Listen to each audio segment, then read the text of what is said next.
හොඳ ප්ලෑන් එකක් කියන්නේ කඩදාසියකට සීමා වුණු පිඹුරු පතක් පමණක් නොවේ. පරිසරයට අවශ්‍යතාවයට සහ භූමියට ගැලපෙන පරිදි සැලසුම් කිරීමයි. එහිදී පරිසරය ආක්‍රමණය නොකර පරිසරයට ගැලපෙන පරිදි අපේ සැලසුම සකස් කරමින් ස්ථාපිත කිරීම වැදගත් වෙනවා. පිට්ටුකල ප්‍රදේශයේ තරුණ කලාකරුවන් දෙපළක් වෙනුවෙන් නිවසක් සැලසුම් කළ ගෘහ නිර්මාණ ශිල්පී පාලින්ද කන්නංකර සමග අපි කතා බහකට එක්වුණා.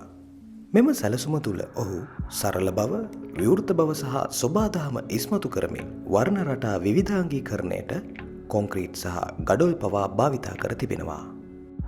In our architecture practice, we're trying to work closely with the site and the client. Essentially, we're trying to capture the spirit and the magic of the space. So basically, the site is a generator of the idea. In this project is for a contemporary young artist couple. So both of them are artists. So it's actually the architecture reflects their background and simple lifestyle as an artist and for their daughter. So the brief was very simple, just to have a space that they can have their residence as well as their studio and the gallery. So the site is like a sloping towards the paddy, so from the entry level. So what we want to do is minimize the cut and filling. So that is make it a more economical design. So we're trying to have a split level in the entry and the lowest point. And at the same time, we're trying to keep the slab level at one constant level. So it makes it create a different volume in different spaces. So it creates the entry level with a lower height. And then as you go down to the steps, you are getting to a bigger volume. That makes their gallery and the main core space for their work as a studio. We're trying to work with these different open spaces. We can say the ground floor as more like a garden pavilion. So most of the gardens are visually connected and it gives you a totally openness, and it gives them to have a connection to the close connection to the nature. And the idea behind this design is trying to minimize the number of windows. Those are windows at the lower level, and give the maximum security and privacy to their bedroom level at where it's upper level. And we're trying to the building wrap with the brick wall and to create with the voids in between to get the cooler microclimate into the space, as well as we're trying to connect the outside and control views that they can have their own privacy, even though it's like a open building, and the security as well. So we're trying to bring the security by having a raised brick walls with the voids, and then we're trying to create an internal courtyard that helps to connect all the spaces and visually and physically as well.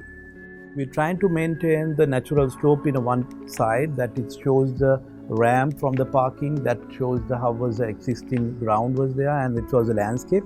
And one side with lower part we connected with the steps. So it's more like a extension to the living space and the connecting the dining. So it's like sometimes extension of their furniture arrangements, that you sit there and enjoy the steps. And in this landscape, essentially we're trying to get the plants from these around it, because it shouldn't be look like strange to the context. So we're trying to extend the exterior garden into the house. So it makes it like a connection in between the exterior world and the exterior garden as well as interior.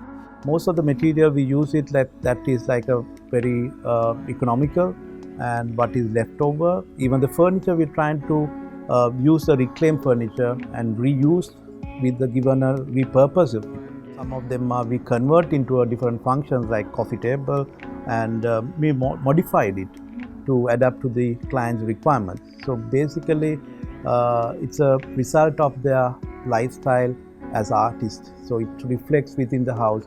So it's easy to give something that they are familiar with. Then they can be enjoy the spaces. We're trying to give justice to the material and to use it as a raw form and the real nature of the material. So we left the concrete as it is without painting it. So it's just what you're seeing from the roof slab. And even this is the only material that we used as a cut cement that is make it a more polished surface. So it gives you a contrast between the roughness and the smoothness. So building has to be aged, weathered. So I want to have it like that. The landscape take over the building. Overall, everywhere we're trying to maximize the open. So wherever the wind comes through, we're trying to capture it. So there's the house has oriented according to the wind path. But we left most of the walls with the perforated the detail that allows the wind through with any monsoon winds. So any direction it comes. So that's how we're trying to capture the wind. Throughout, we're trying to continue the same theme, and people don't want to have it. And again, finding the correct furniture for it and the color scheme. So everything is adding to the concept or the mood and the feel that we want to create. We try to work very closely with the masons, and we supervise them in a way that we give them a freedom to find their talent and give something back. And they show the sample, we approve the sample, and then they were happy. We are trying to get things from the bosses. It's actually a small team of people. It's not like a big contractor job. We have a good architecture. We had that, and again from our past, and we enjoy good architecture. But getting the inspiration or some ideas is from other countries, or we had that. It's okay, but it has to be adapted to our context.